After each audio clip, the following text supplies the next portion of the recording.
Bonjour, aujourd'hui on plonge dans un sujet qui touche beaucoup de monde. Comment on fait pour pas se décourager quand on cherche un emploi? Ah oui, vaste sujet. Et souvent une vraie épreuve émotionnelle. Exactement. On s'appuie pour ça sur un document de formation, surmonter le découragement lié à la recherche d'un emploi par un organisme appelé le repère des CIP. D'accord. Notre but, c'est simple. On va essayer d'en tirer des stratégies, des trucs concrets, quoi, pour garder la motivation, la détermination, traverser cette phase avec un peu plus de sérénité, si possible. C'est un bon objectif. Parce que chercher un job, c'est clair, c'est rarement une partie de plaisir. Voilà, c'est plus qu'envoyer des CV, c'est une course de fond psychologique souvent. Mais la bonne nouvelle, c'est qu'on a des leviers. Il y a des approches pour mieux gérer. Alors, voyons ça de plus près. Allons-y. Bon, première stratégie que le document met en avant, la structure. Avoir un planning. Pourquoi c'est si important cette idée de structure pour éviter de se sentir... Submerger, bah, c'est fondamental en fait. La structure, c'est pas juste pour faire joli sur un agenda, c'est surtout psychologique. Ça redonne un sentiment de contrôle. De contrôle. Comment ça? Quand on cherche, on a souvent l'impression de subir, tu vois, d'attendre que le téléphone sonne, qu'un mail arrive. Mettre en place un emploi du temps, même simple, le doc donne des exemples comme lundi et mercredi je postule, mardi et jeudi je fais du réseau. Ah oui, je vois l'idée. Ok. Bah, ça transforme cette attente passive en action. C'est toi qui décides de ton temps.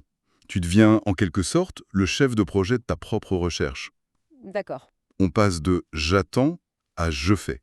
Le document est précis là-dessus, hein. Lundi, mercredi, candidature, mardi, jeudi, réseau.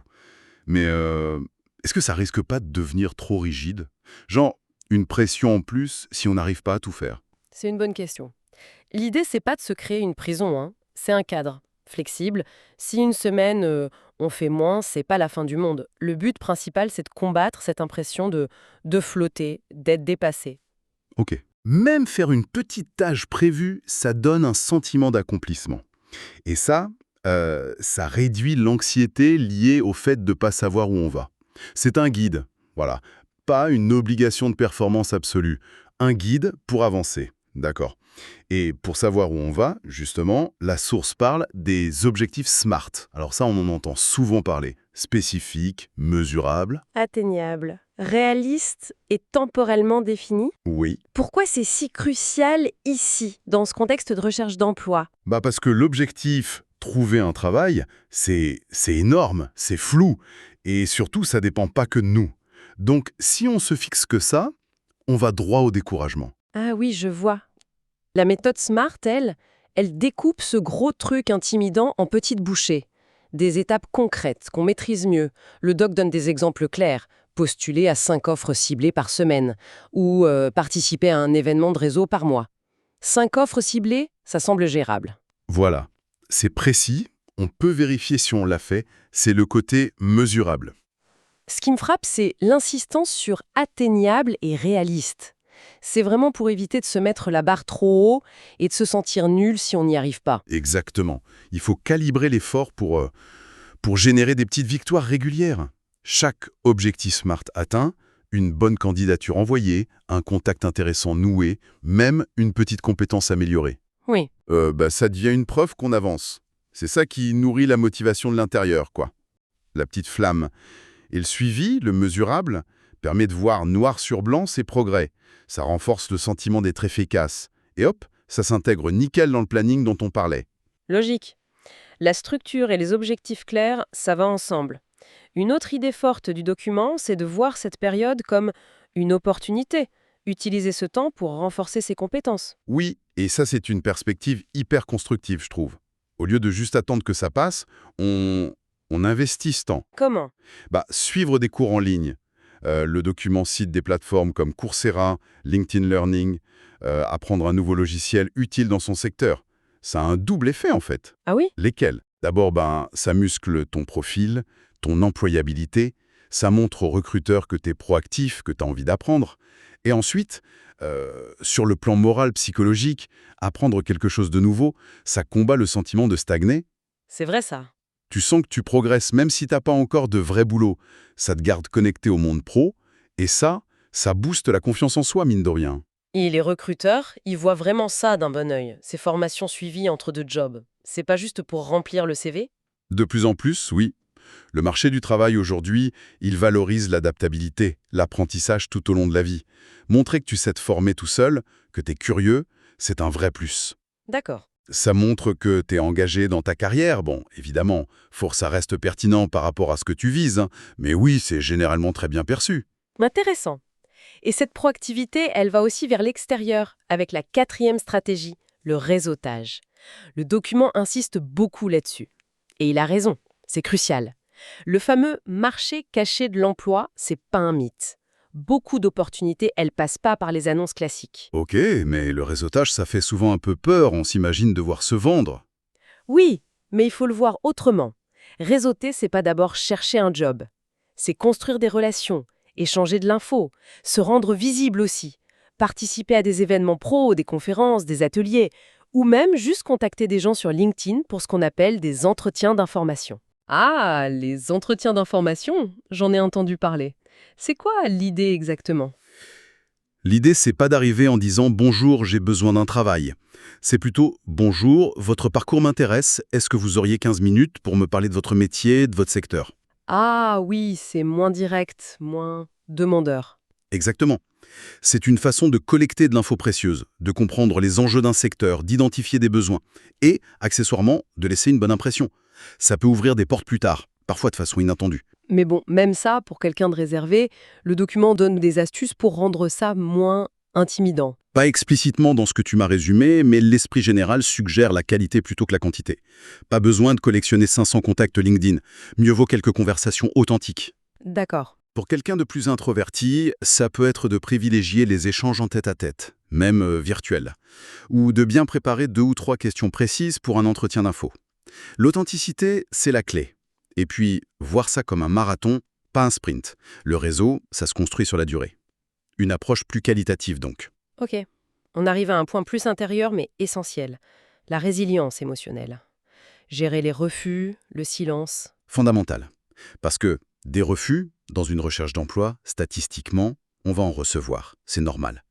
La résilience, c'est cette capacité à encaisser, à pas laisser un non détruire toute la motivation ou l'image qu'on a de soi. C'est facile à dire, hein? Oui, mais c'est crucial de comprendre qu'un refus de candidature, ce n'est pas un jugement sur ta valeur en tant que personne. C'est juste que, pour ce poste-là, à ce moment-là, une autre personne correspondait mieux.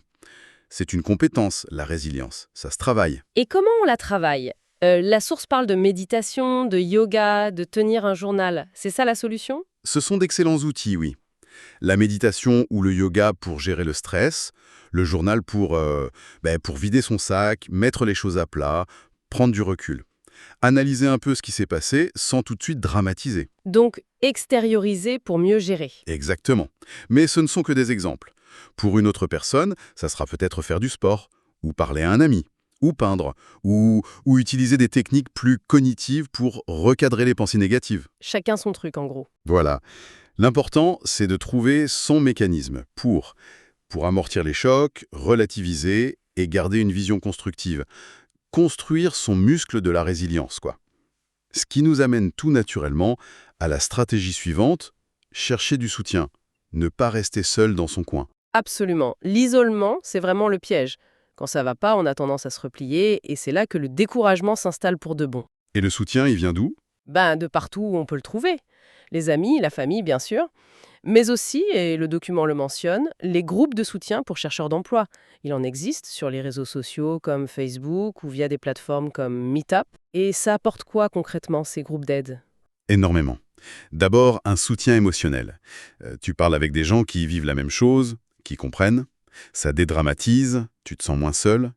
Et puis, c'est aussi hyper pratique. On échange des conseils, des bons plans, des contacts, des astuces. On s'encourage mutuellement, en fait. Tout à fait. C'est une forme de résilience collective, si tu veux. Chercher du soutien, c'est pas une faiblesse, au contraire. C'est une démarche active pour prendre soin de soi et garder le cap. D'accord. On a la structure, les objectifs, les compétences, le réseau, la résilience, le soutien. La 7e stratégie, c'est l'attitude. Maintenir un état d'esprit positif. Plus facile à dire qu'à faire quand on enchaîne les déceptions, non? Oui, bien sûr. Il ne s'agit pas de se forcer à voir tout en rose, hein, ce serait irréaliste et même contre-productif. C'est plutôt une question d'entraîner son regard. Entraîner son regard. C'est-à-dire, Notre cerveau a une fâcheuse tendance à zoomer sur le négatif, surtout quand on est stressé. L'idée, c'est de consciemment chercher et reconnaître aussi le positif, même les petites choses. comme quoi, par exemple? Le document donne un exemple très concret. Chaque jour, notez 3 choses qu'on a accomplies. Ça peut être minuscule. Avoir envoyé une candidature bien propre. Avoir appris un petit truc nouveau. Avoir eu un contact au réseau sympa. Ou même juste avoir réussi à suivre son planning de la journée. Ah, c'est un peu comme les micro-objectifs dont on parlait. Rendre le positif visible au quotidien. Exactement. C'est une sorte de gymnastique mentale. Ça contrebalance le biais de négativité et ça renforce le sentiment d'auto-efficacité. Ok, j'ai pas encore trouvé, mais regarde, j'ai fait ça et ça aujourd'hui, j'avance. Ça aide à garder un minimum d'élan. Un outil simple, mais potentiellement puissant. Ok. Et enfin, dernière stratégie, évaluer et ajuster. Ne pas s'obstiner si rien ne bouge. C'est le côté stratège de la recherche d'emploi. Il faut être flexible, adaptatif. Si tu envoies 50 CV et que tu as 0 retour, peut-être qu'il y a un truc à changer, non? Logique. Le document suggère par exemple de demander un feedback sur son CV, sa lettre. De regarder si on vise juste. Est-ce que le type de poste est le bon? Le secteur. Parfois, il faut oser élargir un peu ou au contraire mieux cibler. Ça peut même aller jusqu'à envisager du bénévolat ou une mission courte, c'est ça? Pour rester actif. Oui, ça peut être une option pour garder un pied dans le monde du travail, acquérir une expérience différente, élargir son réseau autrement. L'idée générale, c'est de ne pas rester coincé dans une routine qui ne donne rien. Mais comment savoir si c'est le moment de changer de stratégie? Ou si c'est juste qu'il faut persévérer encore un peu? C'est pas évident, ça. C'est là que le suivi est important. Si tu as noté tes actions, combien de candidatures, pour quel type de poste, via quelle source, et les résultats, taux de réponse, entretien, tu as des données. Des faits, voilà. Si après un certain volume d'actions, disons plusieurs dizaines de candidatures bien ciblées, et que tu n'as vraiment aucun retour pertinent, là oui, il faut s'interroger sérieusement. Et c'est souvent utile de demander un avis extérieur, un conseiller, un mentor, même un ami avec un regard neuf. Donc, être persévérant mais pas aveugle, être lucide et prêt à pivoter si nécessaire. C'est ça. Être acteur de sa recherche, vraiment. Pas juste un exécutant d'un plan gravé dans le marbre. Ok, très clair.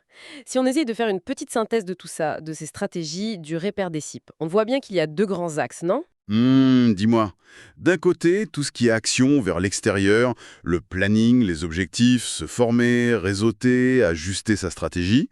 Et de l'autre, tout le travail sur soi. Gérer ses émotions, chercher du soutien, cultiver le positif. Oui, c'est une très bonne façon de le voir. C'est un équilibre en fait. Il faut les deux pour tenir sur la durée. L'action sans le soin de soi, on s'épuise. Le soin de soi sans l'action, on n'avance pas. C'est ça. Et le message qui traverse tout ça, finalement, c'est la persévérance. Mais une persévérance intelligente, active. Comme le dit la source, chaque petit pas compte. Il n'y a pas de recette miracle, mais c'est la combinaison de tous ces efforts constants, variés, et qu'on ajuste en chemin, qui finit par payer. Persévérer, c'est pas s'acharner bêtement, c'est maintenir l'effort tout en restant capable de s'adapter. Bien résumé. Et pour finir, peut-être une petite réflexion qui prolonge un peu notre discussion.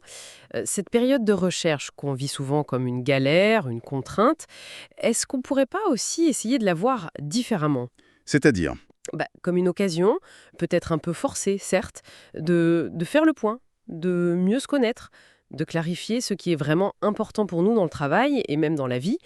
Est-ce qu'il ne pourrait pas y avoir une forme de croissance personnelle ou professionnelle un peu inattendue qui émerge de cette phase difficile, si on essayait de la regarder aussi sous cet angle-là? Voilà, c'est juste une piste. c'est une excellente piste de réflexion pour conclure. Transformer l'épreuve en opportunité de clarification. Intéressant. Merci beaucoup de nous avoir suivis dans cette exploration.